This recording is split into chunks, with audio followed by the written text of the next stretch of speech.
Very warm welcome to our inspiring chat about entrepreneurial education. My name is Hannes Raffaseder. I'm the leading coordinator of the European University E.I.N.S. E.I.N.S is the Engaged and Entrepreneurial European University as a driver for European smart and sustainable regions. And I'm also coordinating our new entrepreneurship and innovation network. We call it E.I.N.S. E.I.N.S is the E.I.N.S Entrepreneurship Innovation Network, again for smart and sustainable regions, where we join forces of all the E.I.N.S alliances and U.I.N, the University Industry Interaction Network. In E.I.N.S, we collaborate with six European universities: the St. Pölten University of Applied Sciences, the University College from Leuven and Limburg in Belgium, the University Politecnico in Setúbal in Portugal, MATE, the Hungarian University for Agriculture and Life Science. Then we have the University of Applied Sciences in Wundsam in Latvia. And last but not least, the Polytechnical University in Timișoara in Romania. So E.I.N.S is one of the 41 alliances, European university alliances within this European initiative for the future of European universities. And our project E.I.N.S is one of 24 pilot projects within the EIT initiative for strengthening the innovation capacity of European higher education institutions. So this was a long introduction of a lot of institutions and funding involved in this thing. To take it in a nutshell, E.I.N.S definitely, and E.I.N.S, we want to promote innovation within smart and sustainable European regions. I think this is most important. While innovation capacity usually is highly concentrated in just a few global metropolitan areas, we rather focus on smaller and mid-sized cities and rural surroundings. We assemble not the very large comprehensive research universities, but rather smaller scaled universities, but very agile and flexible universities, really truly anchored in the regions, but also globally connected. So this is what we are about. And it's my true pleasure to have this inspiring chat with you and our guests today. I think we have a very interesting panel to discuss about this topic of entrepreneurial education. We have Selma Prodanovic with us, Hanna Wundsam, Juergen, and we should and Diethard should join us hopefully in a couple of minutes.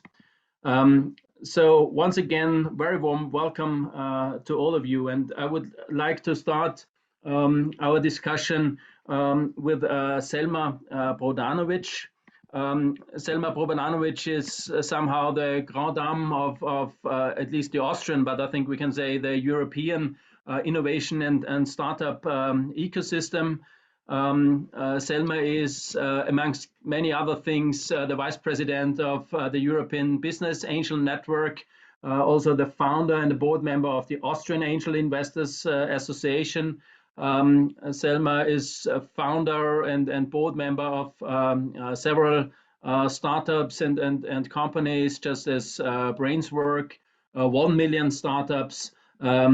She's also a founder of a, I think, quite newly established startup, the 365 Women. Selma, a very warm welcome.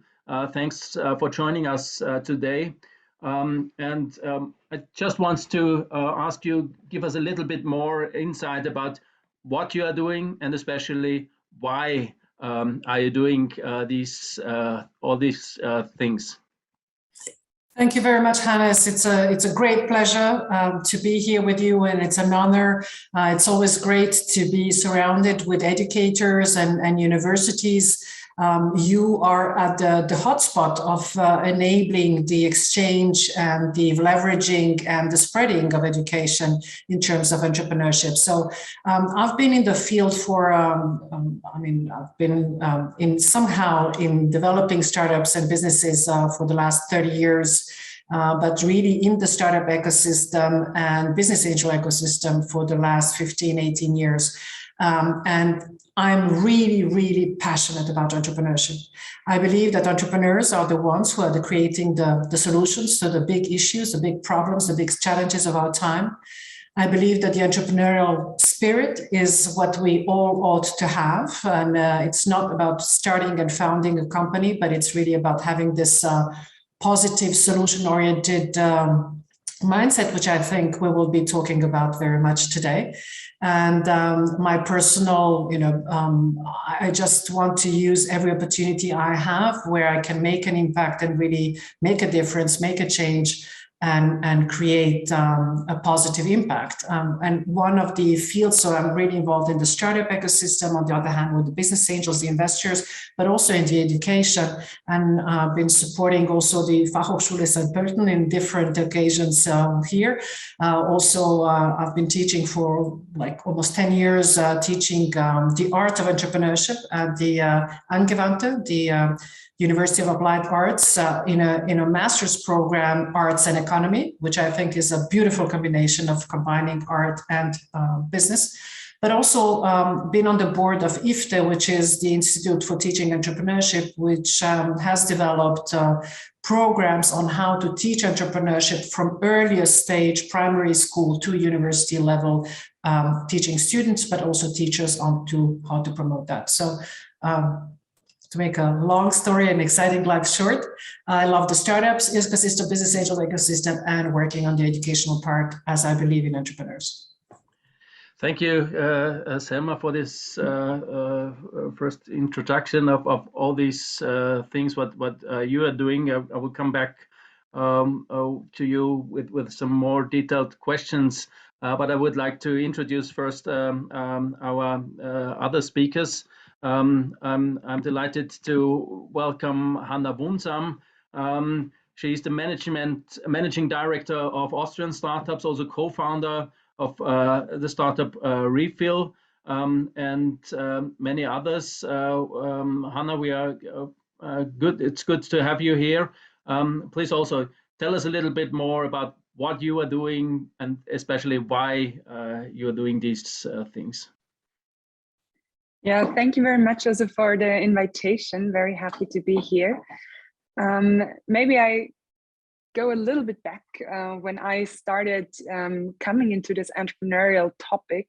I actually heard the first time about social entrepreneurship when I was studying at the University of Economics and Business in Vienna. And I was actually super surprised that you could actually develop your own ideas and have a business model that is also creating an impact. And that social entrepreneurship is actually something where you could combine different fields with each other. That I became super curious and I jumped into this whole entrepreneurial ecosystem, which I was completely not aware of before I had my first foot in the door. So I participated in a lot of different events. I worked a lot as a volunteer in different organizations, but it took some time before I understood what entrepreneurship is actually about. It actually took until I had a problem that was so big that I really couldn't help but create a solution for it before I really understood what it's about. And it was back then all this waste lying around campus from takeaway packaging. And together with a couple of fellow university students, we developed a system for reusable takeaway packaging, which you mentioned, that was rePhil. And that's when I understood, okay, entrepreneurship is actually about creating solutions, about solving your own problems. And I think also that's what Selma was referring to beforehand when she said it's actually not only about startups, it's about this entrepreneurial mindset. We can actually build solutions ourselves and find solutions to problems. So that was kind of how I jumped into this entrepreneurial world. And I actually, during this process of developing my own startup idea, I understood that it's a real privilege to have the opportunity to be in this world. And as soon as you're in there, you see all these opportunities and all these accelerators and incubators. But I would actually love to enable more people to get into this world and actually experience this empowering process. And that's when I found Austrian Startups. And Austrian Startups is Austria's biggest platform and think tank for entrepreneurship. So we have the beautiful vision of making entrepreneurship as common as skiing in Austria, because this is the one thing where Austria is really good at and where everybody knows Austria from its skiing.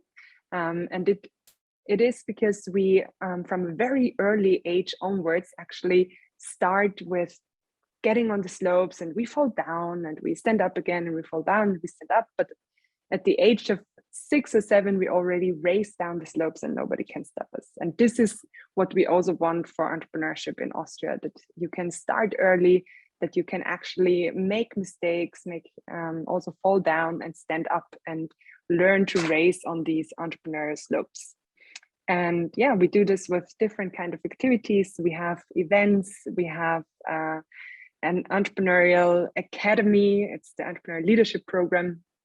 We work with schools, bringing entrepreneurship into schools together with E.I.N.S, another organization that was mentioned today already, and try to create this startup ecosystem where new ideas can flourish. Thank you very much, Hanna, for this introduction. And I would like to welcome our third speaker, E.I.N.S. Juergen is definitely one of these active change agents of innovation and entrepreneurship based in the Wundsam region in Latvia. Juergen was the manager of the Valmiera business incubator till a couple of months ago.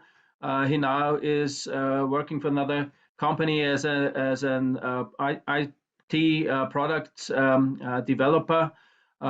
He's also an expert in change management and lean processes, amongst several other things. So Juergen, please tell us also a little bit more about what you are doing and why you are doing these things. Hello everyone. Nice to be here. Yes, I have been working for Business Incubator Network in Latvia. We have one, and it's not a private one; it's a public one, and it consists of 15 business incubators across the country. And this is kind of unique model because I don't know other country where country supports a business incubator network. And still, yes, I am currently not working anymore for business incubators, but still privately I'm helping new entrepreneurs and startups by providing consultations and, let's say, this educational part of how to start a business. Yes, Wundsam is really small region and city I'm living in. It's even smaller. We have 20,000 inhabitants, but despite this small number of people, we have had about 46 new companies, startups willing to start their own business, and that was my task together with team to provide this education, how to start, what to think about, what is this value creation they are going to sell, or let's say help them to find problems to solve. Because if there is no problem to solve, then most probably this new entrepreneur can create a solution for non-existing problem, and then we have problem as well. Yes, currently I'm working for a huge international IT company, and I'm working with product development, and I'm using all my previous experience and education to develop, to create value for customers, and then it goes through development of existing product, which is for financial corporations. So unfortunately, this time I cannot disclose the name, so I have this agreement. But yes, that's what I'm doing right now. But still, entrepreneurship I'm passionate about, and then I'm still working with new entrepreneurs and providing them consultations. Yes, about lean, you mentioned lean. This is also one thing I'm passionate about, and I try to find efficiency in every way possible, also at home while making coffee, or let's say cleaning up my closets and other things. And one more thing, I have not any startup yet, but I have one at home. My wife have one, and I'm pretty much involved there. But I'm passionate about music, and this is also one thing I'm doing, and playing in some bands, and also doing some music production for others. So I always say this is my kind of startup. So this is maybe not like a usual one, but still we are creating value and actually selling it afterwards. So okay, this is kind of business. Yeah, that's in short about me. So I will stop here then. Thank you very much, Juergen. And I would also have one more question to all of you, as we would like to talk about entrepreneurial education. And I think education is somehow always related to our personal development, to our personal biographies, and so on. So I would like to learn a little more about your individual lifelong learning journeys, and maybe what were from your personal perspective, what were your most important triggers to getting that passionate for entrepreneurship and innovation? I don't know who wants to take this question first. So what was most important for you in your experience in this lifelong learning journey to become this passionate entrepreneur for entrepreneurship and innovation? Selma. I thought we'll change the order just to make it more fun. Yeah, sure. Thank you very much. And it's awesome to be with the next generation, with Hanna and Juergen coming from different countries and doing different things, but still at the same with the same passion and interest to do so. And Juergen, I have to respond to that. Yes, music production is part of the startup world. So it's just a different way to see it. And as Hanna was mentioning earlier, and I was speaking, it's not about creating just this one startup. It is about this mindset. And you create something, you create value for others, and you solve a problem for others. And with that, it is already this kind of entrepreneurial mindset. If you call it a startup, a scale up, entrepreneur, social entrepreneur, there are different ways how we can call it, but it's still the entrepreneurial sequence there. There is one point there that I would like to make concerning this lifelong learning. I have started already like 20 years ago when I started my first company, that I look at everything I do also through life-wide learning. So lifelong learning is about this constant curiosity, and just talking about that, my son is in music production, and he just did a sonification project, and I was involved in that, not on the musical side, but I thought it was extremely exciting, and I was ready to learn and do that. And I think it is about learning from different perspectives. I also talk about this wide learning also, for example, from the perspective of me as a mom and what I've learned as a mother, has contributed to me as an entrepreneur, as a manager, and something that I was also able to give further. So let's talk about time management, crisis management, mediation, so many things that I had to go through as a mom, in my private personal life, in my family. And I believe that it is our next step in the future is going to be to use those life-wide learning segments and bring them together, because life is not about the boxes and this one thing that you learn. You have to be able to transfer the knowledge from one side to the other. So life lifelong learning. Definitely, we need to, continue learning, but I believe very strongly in this life-wide learning aspects, and I've developed a bunch of things on that, and workshops, and because that's part of the leadership story. How do you transform that, and that's a whole other story for HR. But it is extremely, extremely important. And my personal story is that I've lived in several countries throughout my life. And basically I changed schools every 2 years, and language and culture and everything. So that means that I was brought in a way that I have to start from scratch every 2 years. So this starting and failing and learning, and starting and failing and learning was kind of became part of my DNA. And I just love the passion that entrepreneurs bring. I think that the best part about entrepreneurship is that I spend 99% of my life and my time with positive, active people who want to make a difference. And, how can I not be passionate about those people and want to support them and help them?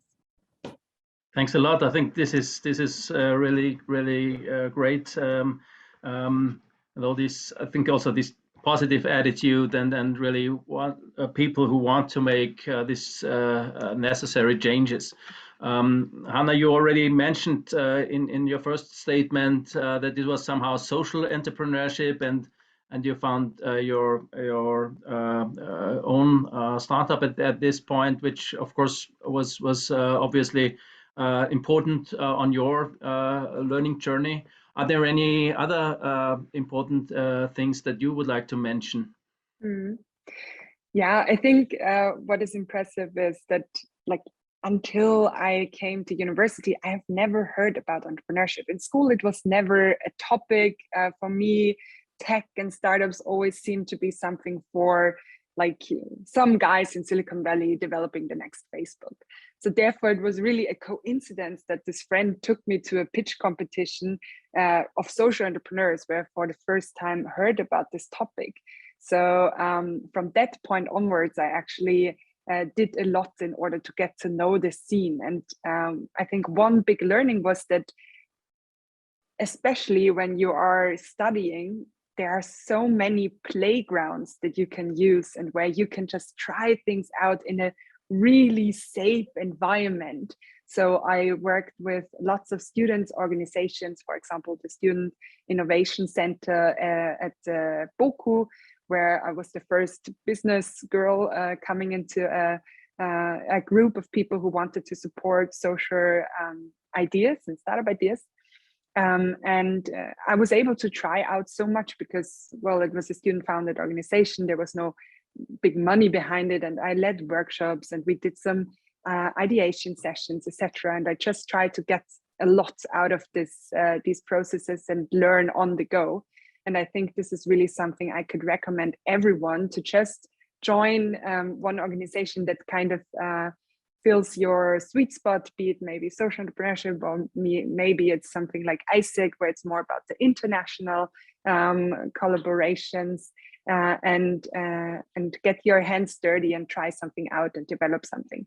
And then the next learning was, if you join, like, there are so many accelerators and incubators that you can join.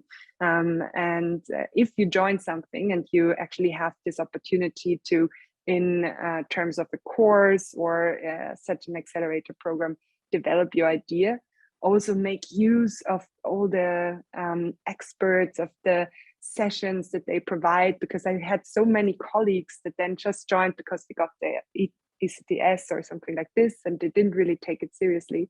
But it's such a good opportunity, and I could really recommend to then, if you have the chance to do those kind of courses, to really focus on it and put all your efforts in it, because you learn so much more than just the hard skills that you might learn at university.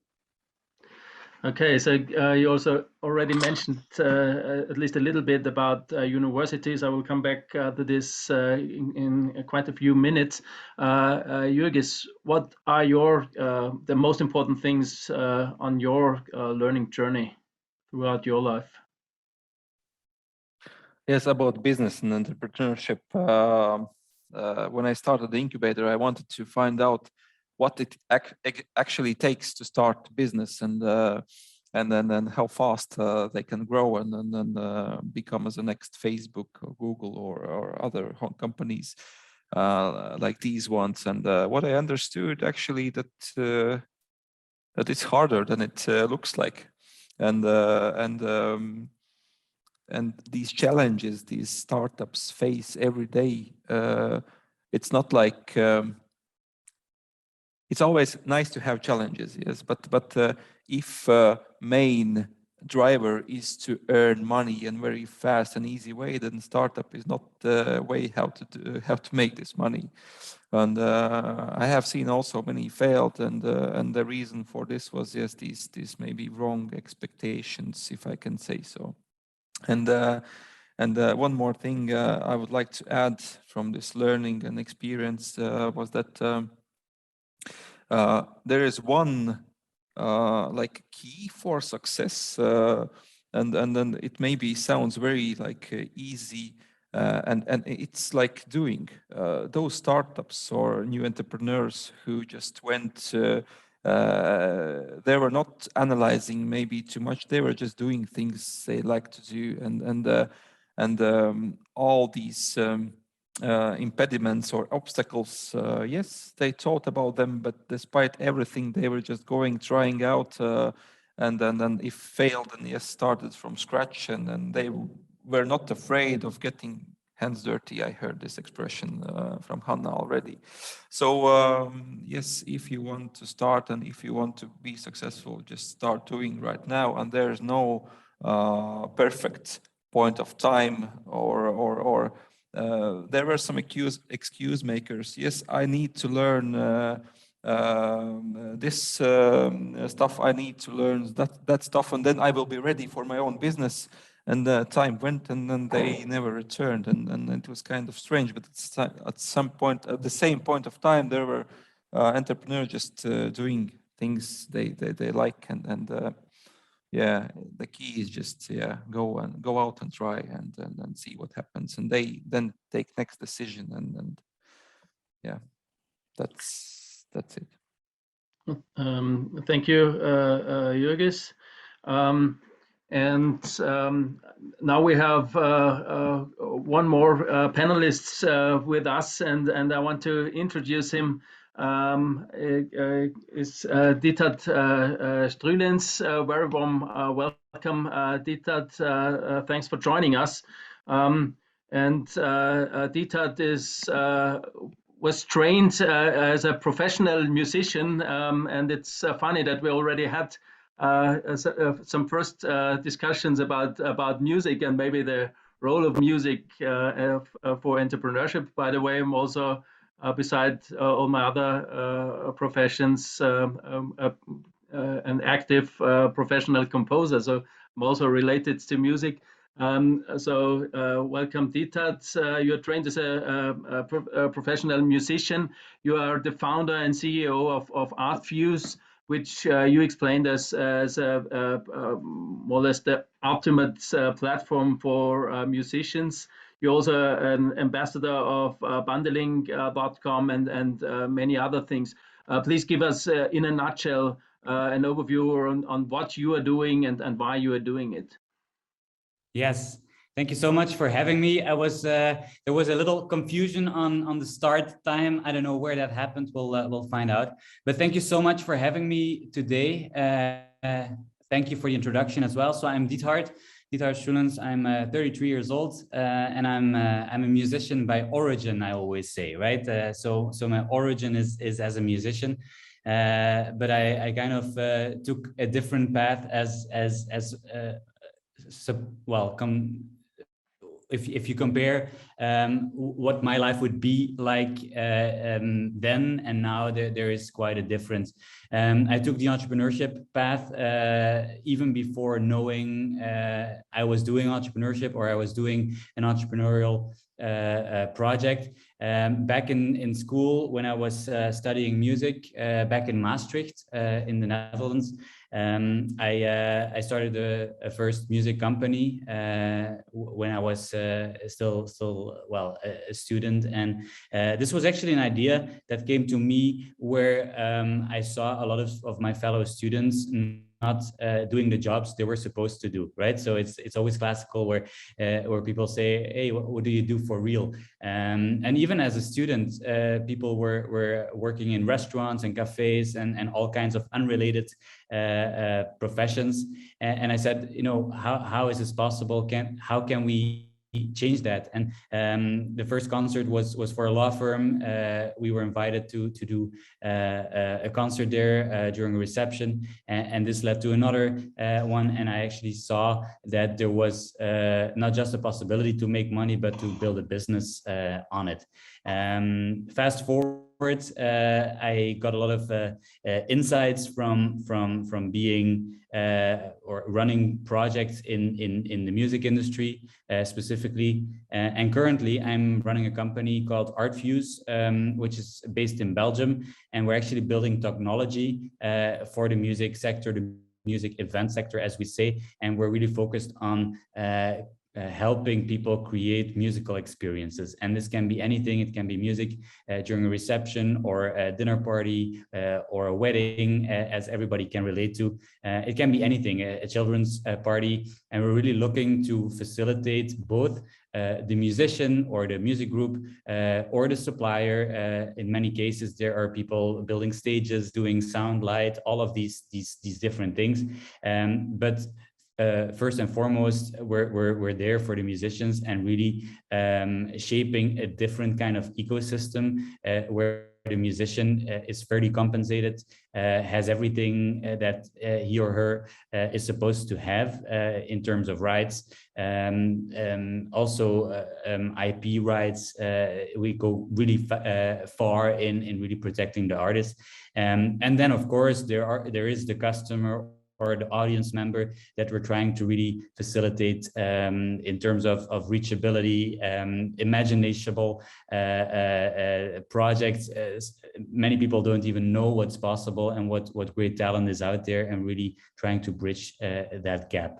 I'm still a musician. I'm still playing, not as much as I would like. That sounds strange because I really like doing what I'm currently doing, but it's always a challenge to balance the artistic side and the business side. But I think it's perfectly possible to do either. I don't know if that's enough on my end. I can talk more if you prefer. I also prefer questions and answers. Thanks a lot for this first statement, and I think we will go a bit more into detail a little later. Yeah. When I asked all of you about your personal journeys and your personal education and so on, I think we got societal challenges. You talked about starting and failing as very important. And you talked about the importance of creating impact for our society and so on. And it was just Hannah, you mentioned a little bit that there were courses at the university. So I would like to ask you this one question, which is also in the chat. Who is more effective to create entrepreneurship education or societal values? What do you think, Hannah? Do universities fail permanently when educating entrepreneurs?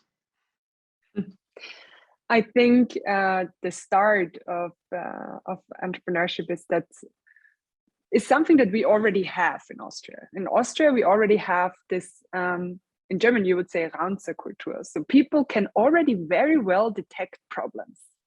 I think where it lacks still is that people understand that they can also tackle those problems. And this is what maybe you call social values, or we might call this entrepreneurial mindset. But I think this is something where we need to open the eyes of students, of society, that this is an opportunity, actually, not only a problem.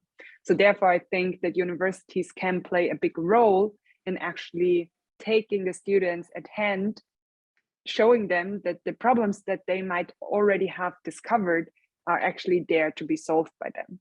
And I think that those kind of courses that are provided by some universities already, and that you are also working on, that they can actually help you to have this safe space where you can explore different kind of solutions, get a lot of feedback, etc. I think what is often still missing, and therefore I love how interdisciplinarial your program is that in Austria, at least, universities are often very much in silos because they are a business university, or there's a university for technical students, etc. And compared to other countries like in the US, where you have a campus where you have all these different disciplines coming together, in Austria, the best physician is often not meeting the best business guy or the best legal girl. But therefore, often this interdisciplinary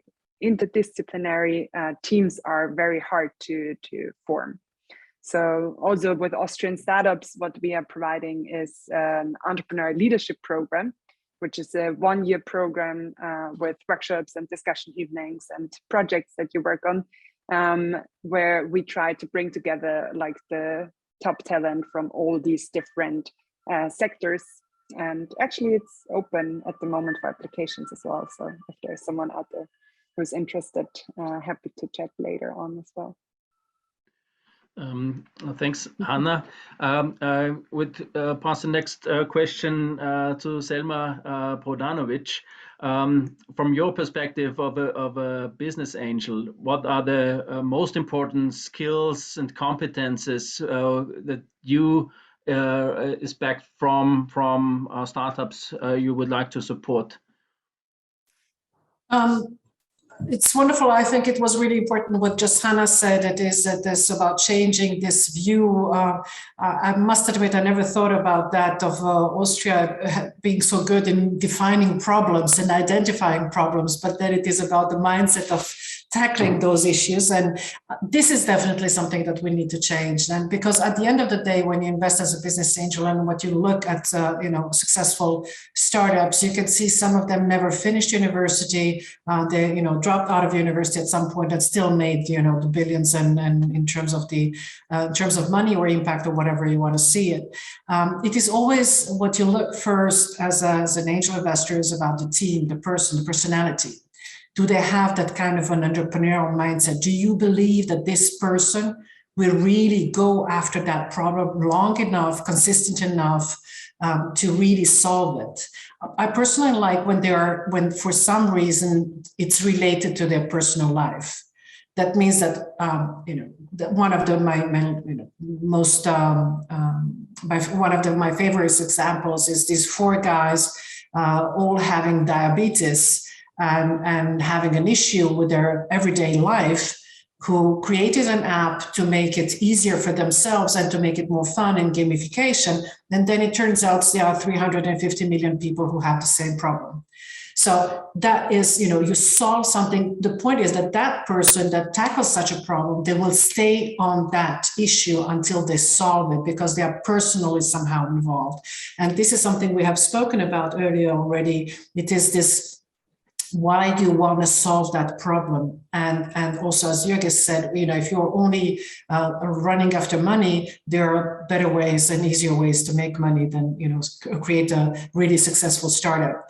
But I believe in that. That's something that we can change and really give to people around us through events like this, like what we have now, this conversation at the university, in the media, whatever, talking about this ability that it is possible to be an entrepreneur.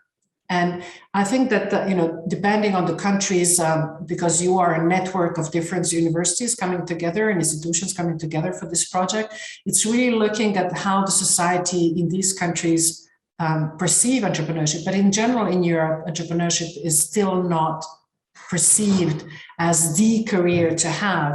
It's still better to be a CEO of a big company, or ideally work in an institution, government or something like that, to have a safe job. So we still have to change a little bit about the culture and attitude and mindset of the people. But I believe that university can make a huge difference. As Hannah just said earlier, I mean, the university made the difference for you. So, and it's still not too late. And I think it's about really creating those opportunities. And if it's at university, then it's at university. Go for it. Okay. Thanks, Selma. Selma just spoke about the mindset and the possibilities for entrepreneurs in several countries. What is the situation from your perspective in your country, in Latvia? So a question about possibilities, yes? Yeah. Okay, we have also pretty many options for entrepreneurs where they can get support during the phase they're starting their business. So as I mentioned, business incubators is one of the network in Latvia, and business incubators support not only financially, but also we have this educational courses. It's a 6-month course called pre-incubation, where all new entrepreneurs test their ideas. They describe their ideas, understand is that the idea I would like to continue with. And in the end of the course, after many different tasks, so they need to take the decision, yes, I'm going to continue with this. I will create my own company and I will continue. Or, okay, yeah, thanks, I'm stopping here right now. So maybe I will get another idea and then I will return to you. So, and then we have also accelerators, and not only Latvian ones, but we have also international. We have also LATBAN, this Latvian Business Angel Association, and also other risk investor communities where entrepreneurs can go and look for financial support. But educational support, it's mostly incubators and also, of course, universities who teach new entrepreneurs. And in my experience, and I was a bit surprised actually, when I started an incubator, I expected that at least 8 of 10 new startups founders will be ones with entrepreneurial education, but it turned out that only 1 of 10 actually had this entrepreneurial education. They have a bachelor degree in business administration or master. So, and it was a bit surprise. And then together with Wundsam University College, we started one experimental event. And the purpose of this event was to bring students as close as possible to startups. And we had 3 startups willing to participate and share their challenges with students. And also we had some 8 students, which we divided in 3 groups. And each startup had 1 team of students. And the main purpose was to let the students solve the startup problems. And we didn't know what to expect, but the result was great. And actually, the students solved these problems, and at the same time got insight what it is and what it takes to be a startup or new entrepreneur. And then I hope that Wundsam University College will continue this great tradition, or let's say create this as a tradition, and then each year at least 2 groups will go through these entrepreneurs. But start was good, yes. I would say it was like great, yeah. I talked too much already. So it's a good practice example, and it's not just because of educating people, but let people make experiences and hands-on experiences and so on. Diethard, you got your education in the Netherlands, in Belgium, then you went to the US, continued with the studies, got into contact with technology and so on. So I think entrepreneurial education or education in universities were important for you on the one hand, but on the other hand, of course, you had to go on your own, raise your business. And I would give you a question which was posted in the chat, where one asked, what are the key challenges? What would you would expect that universities would pick up and work on in order to be an entrepreneurial or innovative university? What do you think universities should do more in order to support entrepreneurship and innovation? Or what is your personal experience? Do you have a good practice which helped you and so on? Tell us a little bit of your experience. Yes. Yeah, I mean, it's a great question, and it's a very loaded question, if I may say so. For starters, I think the educational system, as we've seen it, as we all went through, is actually not built ideally to form or to actually cultivate an environment for entrepreneurship. And I'm very critical for that. It doesn't mean that I'm critical on the entire educational system, but there are many things when you start a path like mine, and I can only speak for myself to that degree. It's unlearning a lot of mechanisms that you've learned during your educational program. For example, one of the things with obedience, for instance, it's very interesting. You know, you listen to your teacher, to your professors. You listen and you try getting good grades, and I think it's important. But unlearning the processes of obedience and just trying to challenge what is currently what's there, what we take for granted, is kind of the basic principle of entrepreneurship, right? It's pushing the boundary. It's not taking things for granted and seeing, oh, maybe there's a possibility. We always thought that it would, you know, go this way, but maybe there's just a very different way of approaching certain things. Now, when it comes to educational programs and universities, I think it's all about creating an environment for trial and error. And I think Hannah has touched upon this very well. It's really creating an ideal environment for trial and error. It's having, because when I think of Belgium, more than the Netherlands, Belgium is very risk averse, right? So people don't like taking risk that much. I don't know how it is in Austria,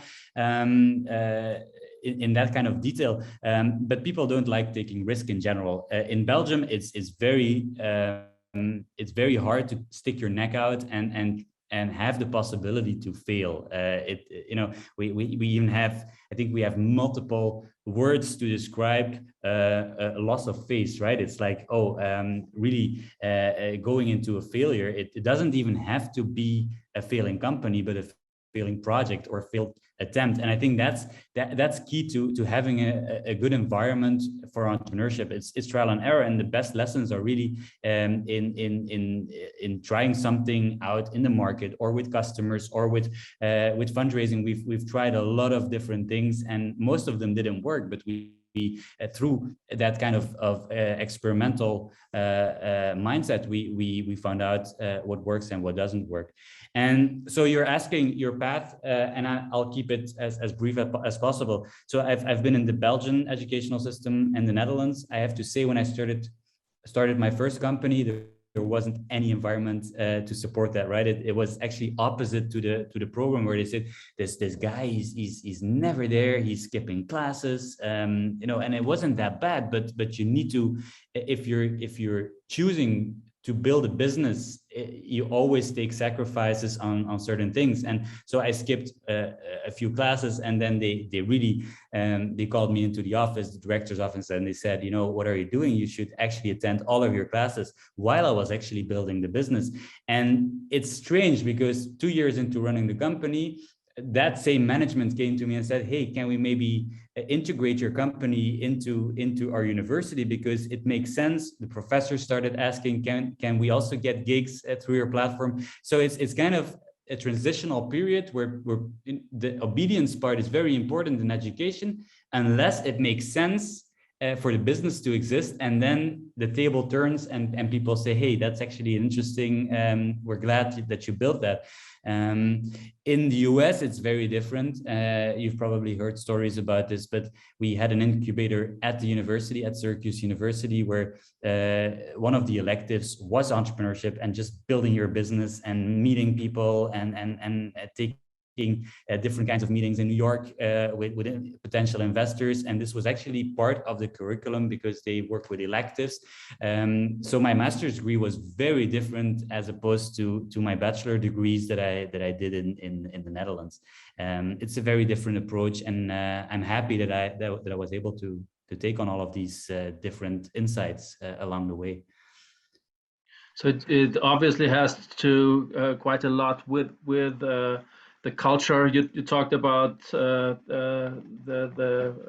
risk awareness and how people want to take the risks. I think Austria is definitely at least similar, probably to Belgium and probably most of the other European countries. Selma Prodanovic, I would like to pick up some very important things which you already told us. You said it's not just big about lifelong learning, but you mentioned it life-wide learning. And you also told us a little bit about your experiences growing up in various different countries, intercultural approaches, international aspects.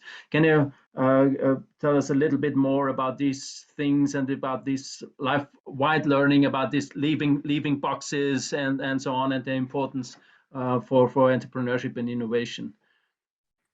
Thank you very much. I mean, this is really an exciting discussion, and it's really awesome to be with all of you in this conversation.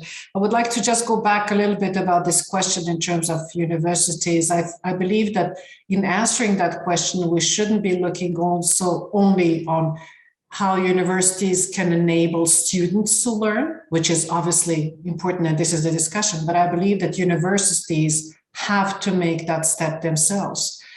Universities have to be built in such a way that they are obviously ready to innovate, to fail, to try another system, to experiment. So, it's like if you had a company and, the company is not going to fail, but, we still stick to the old system, but we will allow others to start. And I believe it's important to not only enable students to live that path, but also that the university makes steps to change things and to enable that learning, of course. And that is something that obviously when you study and work in different countries, in different cultures, you need things like grading and grades to have good grades that are comparable one way or another. Because if you study in France and then you study in Belgium and then the US or whatever, how do we know where you are and who you are? And but that is something that is totally opposite to the entrepreneurial mindset,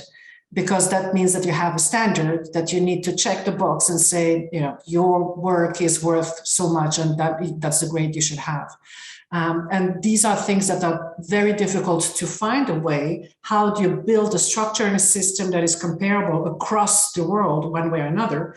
And on the other hand, not force people to have this, learning experiences where they just have to repeat something and not really create their own way. And I really like the way you said, Diethard, in challenging the obedience. That was a very nice thought in that. That's exactly what entrepreneurship is about. So I think there is the real challenge is between standard and structure and openness to chaos, innovation, possibility to fail and have that. And that's something that we can do with this social values you mentioned, so the values in the society.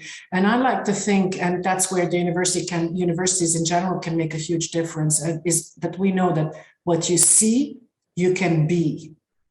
and showing those examples, having, successful entrepreneurs that went to that university speak, be there, the university itself trying things and all of that. It's really important.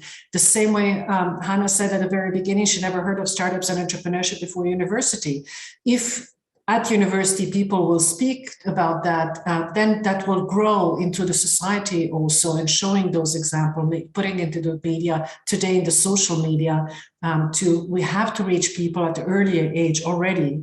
I mean, of course, university is a great time because people have already made certain decisions where they want to go and what kind of path do they want. But we have to do with the, lemonade stands, before school, preschool, trying to teach people how they do.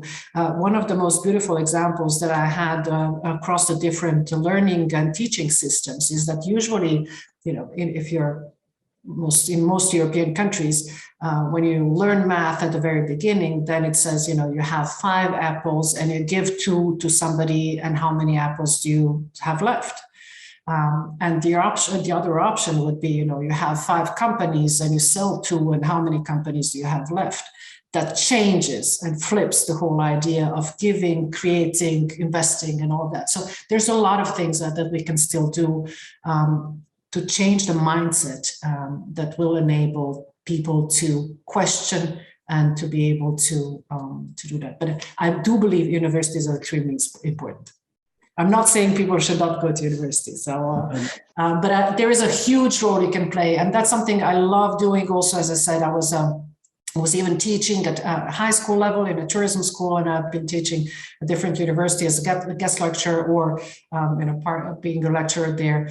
And I believe we can make so much, and it's so beautiful to see students when their eyes like, wow, open up, and they start doing things, and they understand that they can make a difference, they can make a change, and start doing that. And that's a huge thing that university can make. So what you see, you can be, I believe.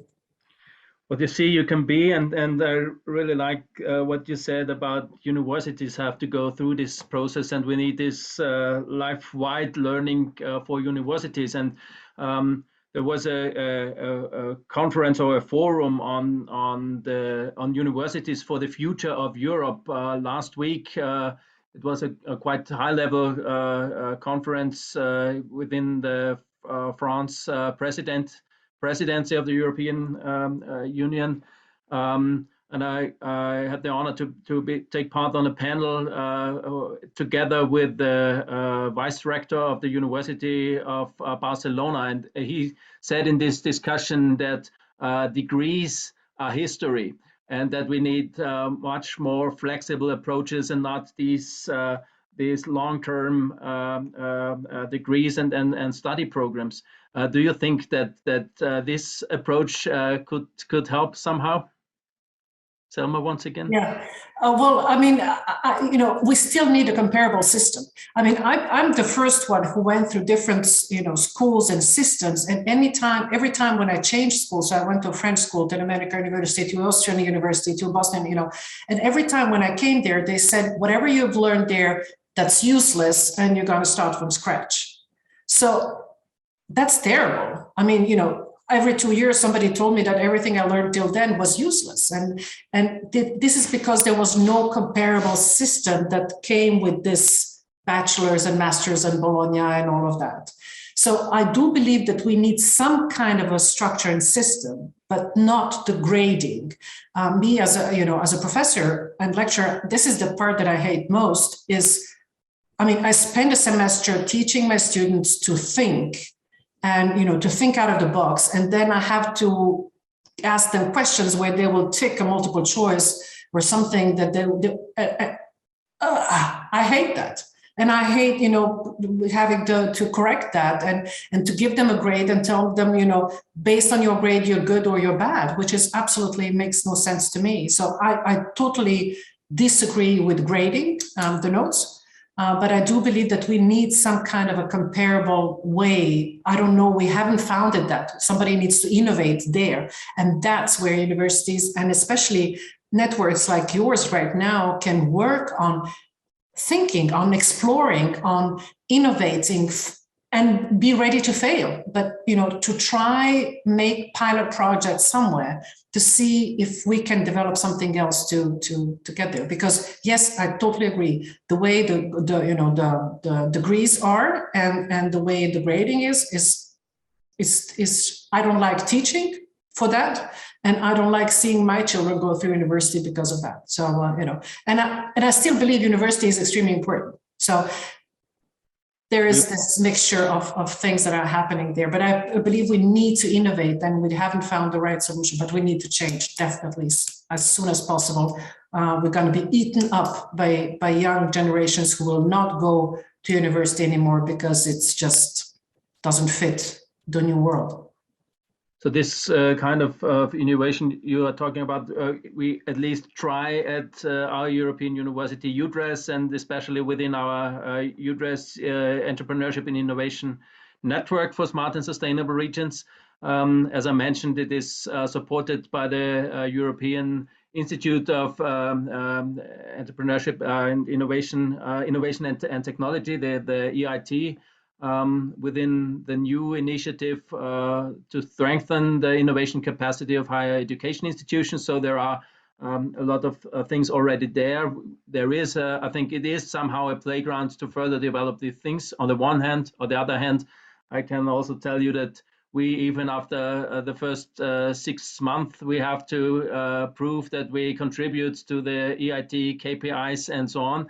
Of course, this is quite challenging, but I think, yes, we have to balance between all these things. Hanna, I'm sorry, just one sentence. It is about defining the KPIs.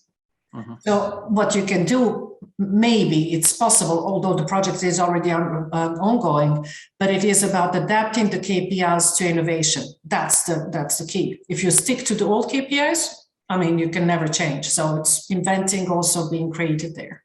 Yeah, very, very important point, good point. Of course, it could be a totally new discussion about talking about the right KPIs.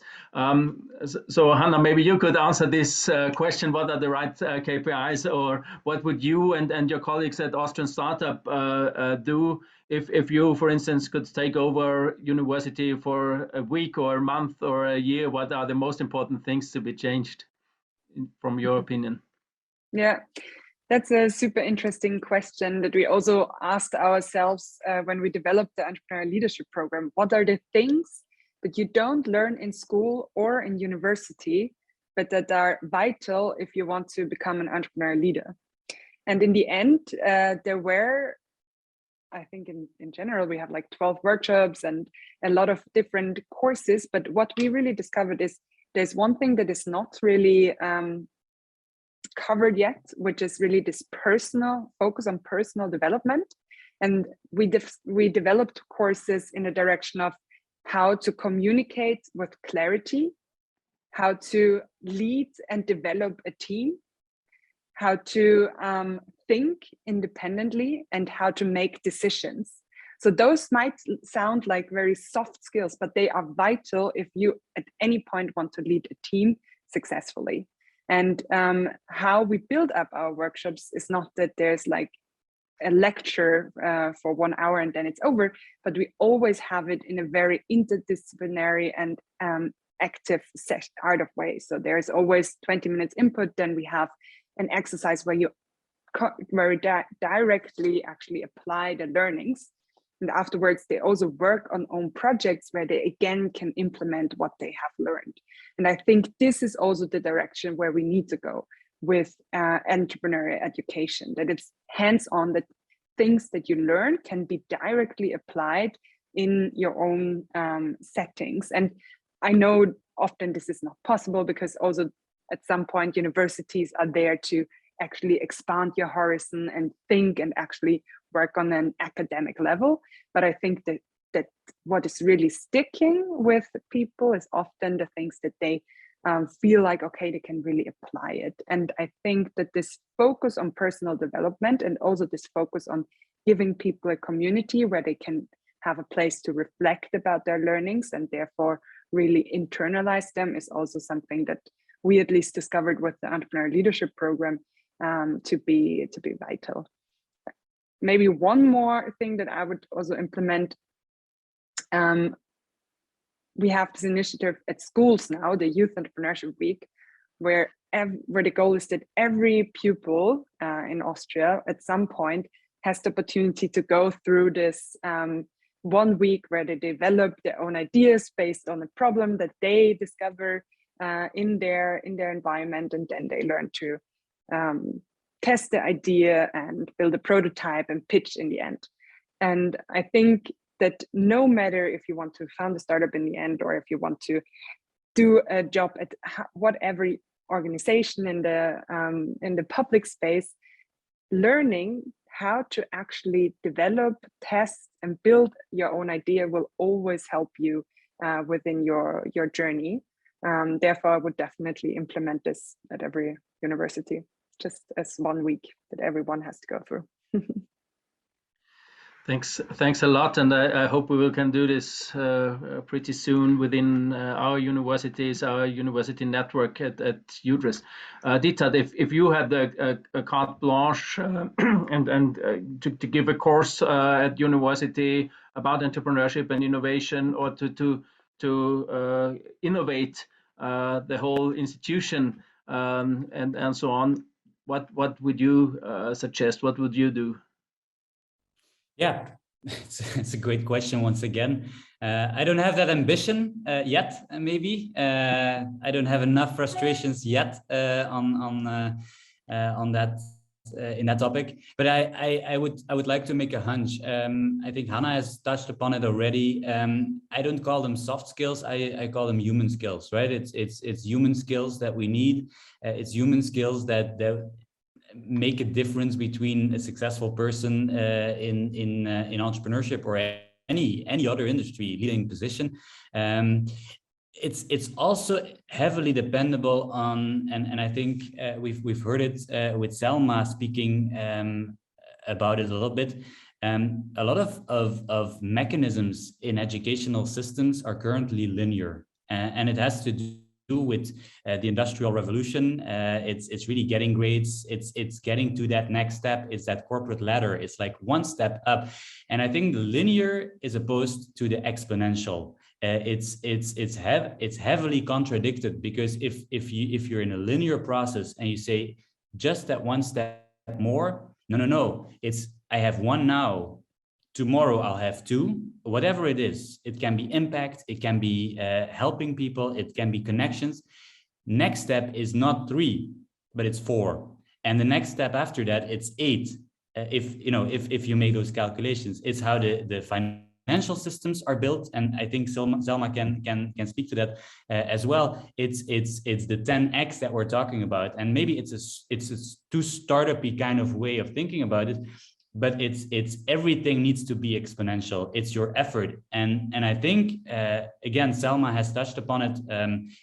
It's if you there's this great saying: if you keep doing what you've always done, you'll get what you've always been getting. And so it's not about I think innovating educational systems, because what I've been seeing in the past years, it's more engineering. It's adding another linear step to the process, as opposed to innovating, which means you're trying out.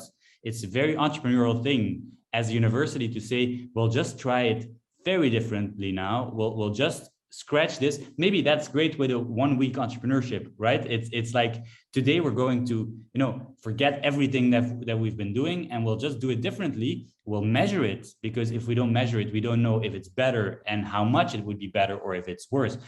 And the third theme that I would like to add is fixed versus growth, right? So with the current system and also with a lot of jobs these days in employment, it's you work 9 to 5, right? You work 5 days in a week, then there is weekend, and I've seen it now past weekend, right?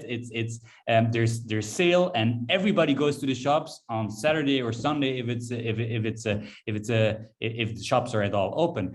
So it's that fixed mindset of I have to work. A lot of employers are like that still, right? It's like all my sheep needs to be in at 8 or at 9 in the morning. They'll work their asses off. I hope, until 5 or 6, and then the office is empty, and there's no space for innovation in that kind of mentality. I'm being a little critical.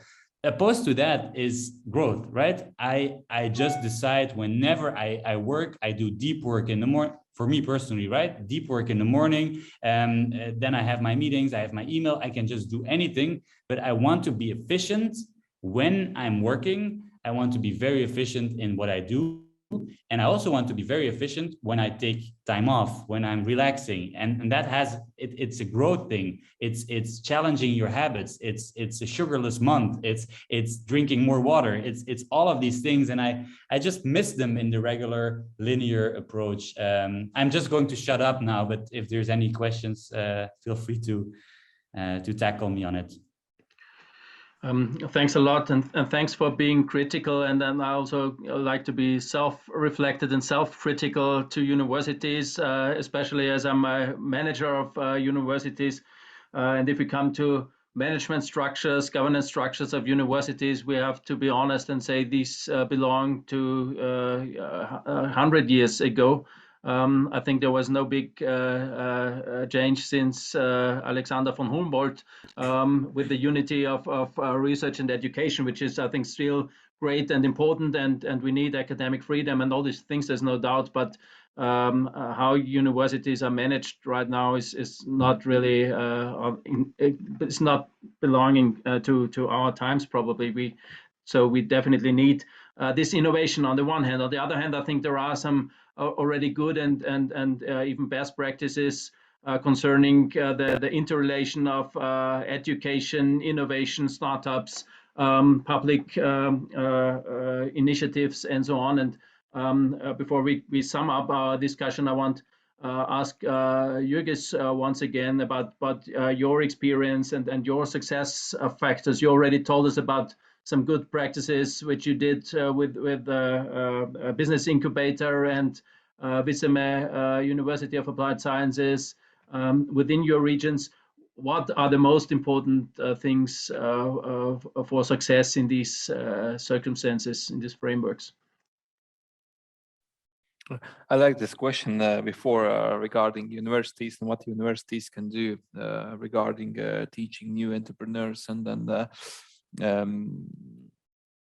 so I think if we want to grow new entrepreneurs and we want them really to succeed, then it's important to get them as close as possible to real life, this business environment.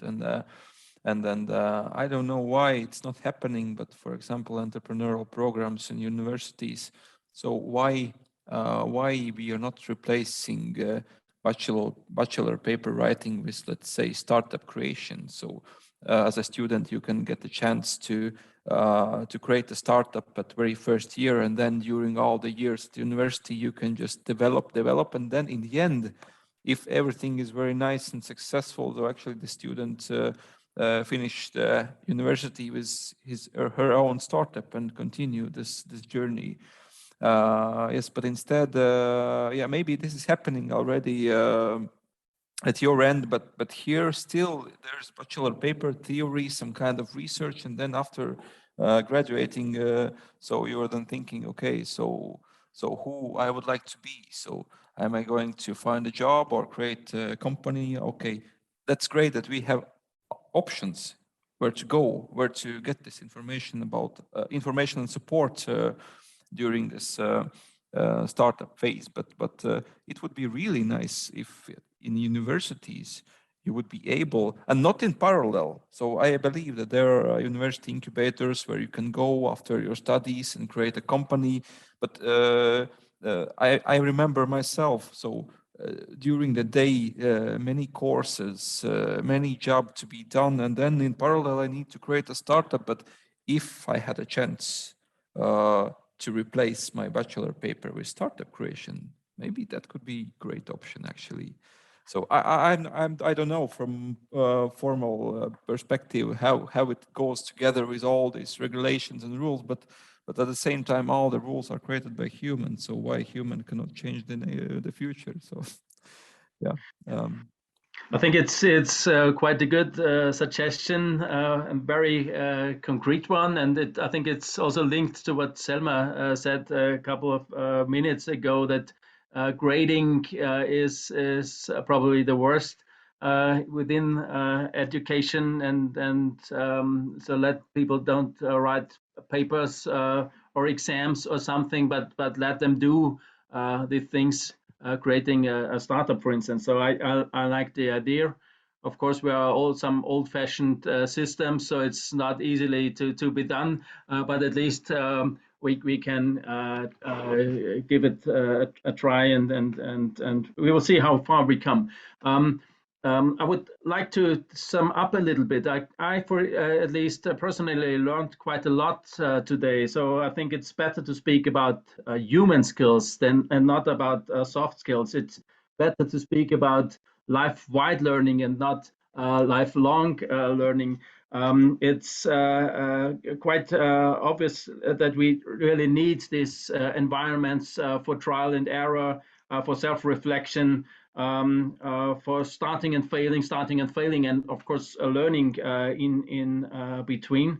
So I think we got quite a lot out of this discussion. I just want to give each of you one more time.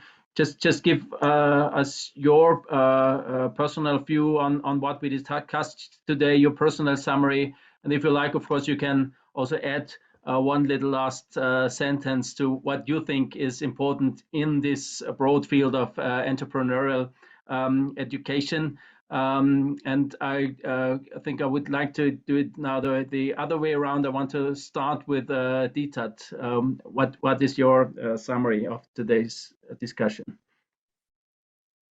Yeah, I think what you've been doing here today is like a very good starting point, if it's at all a starting point, right? It's bringing together people from different angles, and just making them mingle and speak their minds and contradict themselves.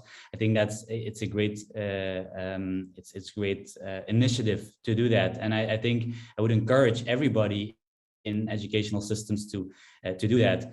I've also learned a few things from you, and I want to thank you for that. As a matter of fact, I actually did my master's thesis on starting a real company in the US, and this was okay. I had to write about it, and it was lengthy. I can assure you, but it's very well possible, at least where I was, to be entrepreneurial enough to say, hey, I want to take as a topic platforms in the music industry, whatever it was at the time, and write a paper about it. And so I think it's also about cultivating a mindset of being proactive and being entrepreneurial to say, this is what I want, and this is what I want to get out of it, and not just being obedient. I'm just going to say it once more, and also challenging your beliefs, because it's really dependable on the beliefs you have from your education, from your upbringing,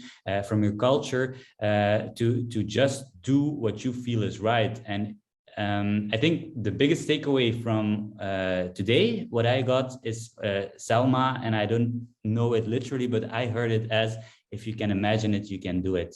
And I think that's the strongest you can actually give advice. It's like that. Thanks very much, Diethard. Thanks for being with us. Juergen, what is your summary of this discussion? Yeah, first of all, it was really a great honor to be together in a panel with so great people like Selma, Hanna, and Diethard, and you as well. So yeah, I will repeat Diethard, and what you can see is what you can get, and what you can imagine is what you can get. But yeah, do not wait the right moment. If you have idea and you really want to try it out, just go and start, and of course, education is important. Universities is important as the place where you can get more knowledge and make your journey not so painful, because there are things like which you can learn and make smarter decisions and not fail so often. So, but yes, just go try if something is not if you're not succeeding. That's also we know many companies who have failed many times before they succeed. So just go out and try, yes, and make things happen. Make things happen. Thanks.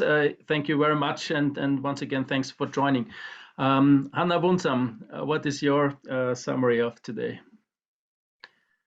I love that kind of the end conclusion to which the panel is coming here is that it's basically about ownership. So every person has ownership if he or she uses this playground that is provided by universities, by programs. But I think what we as educators can do is to give the pupils and the students the belief in themselves that they can take on ownership for their own paths, that they can actually try something out, and that there is kind of this environment, this safety net, this community that supports them and also kind of catches them if they fall. And therefore, yeah, that's definitely what I also take away from this conversation today, that we also can all work together in making sure that there is an interdisciplinary community that empowers people to go after their own ideas. Empowering, enabling people. I think this is also a very, very, very important keyword for today. Last but not least, Selma Prodanovic, what do you think? Thanks a lot. It's been really a lively and really interesting discussion, and I love that. And I would like just to explain a bit more about this. What you see you can be is more about having role models and people who went through the journey, went through the process, go back to university and speak about it, show about it. And it is really about seeing role models, seeing other people.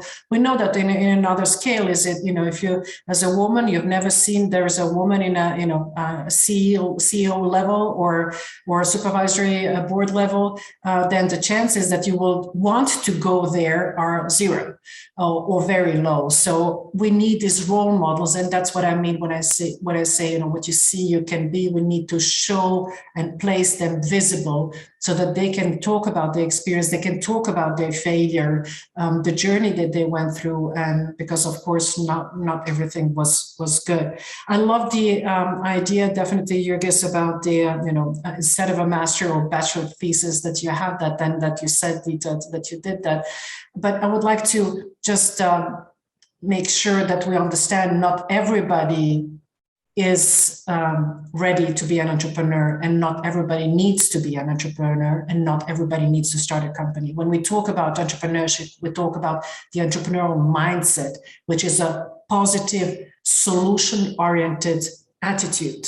No matter what you do in your life, it is about that mindset. So we don't have to put the pressure. I mean, we're living in a time when already, when a 26-year-old and you're not a billionaire already with a startup, you're already a loser. So we got to be very, very careful on the pictures, the role modeling that we're sending out there. Yes, it is about creating, it is, about trying to and going into the entrepreneurial mindset, but not everybody wants to do that. And, imagine everybody wants to have their own company, we would have no employees in all of those companies. So, there are some good parts of that, but I do believe everybody should have that solution-oriented mindset and positive, active, proactive mindset. And would like to finish up. It was an awesome to be with all of you today. And just one sentence, it's never been a better time to be an entrepreneur than today. So go for it. Thank you. Thank you very much, Selma. Thank you, Juergen, Diethard. Thank you, Hanna. I think, at least for me, it was definitely a very inspiring chat, very passionate discussion. And yes, thanks for helping us. Thanks for your time, for your thoughts, for your ideas, and sharing your experiences. As we mentioned in the beginning, this was the very first public event of our E.I.N.S Entrepreneurship and Innovation Network for Smart and Sustainable Regions, E.I.N.S. So we are right on the beginning. We definitely would like to, will continue we'll hopefully take at least some of these very interesting ideas and insights which have been given today.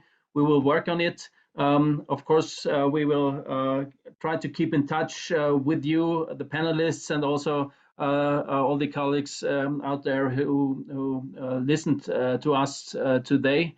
So I'm looking forward to an entrepreneurial future, to a good future for entrepreneurial education within our universities. Thank you very much for today. Have a good evening. Hope to meet and see you soon. Thanks a lot. Bye-bye.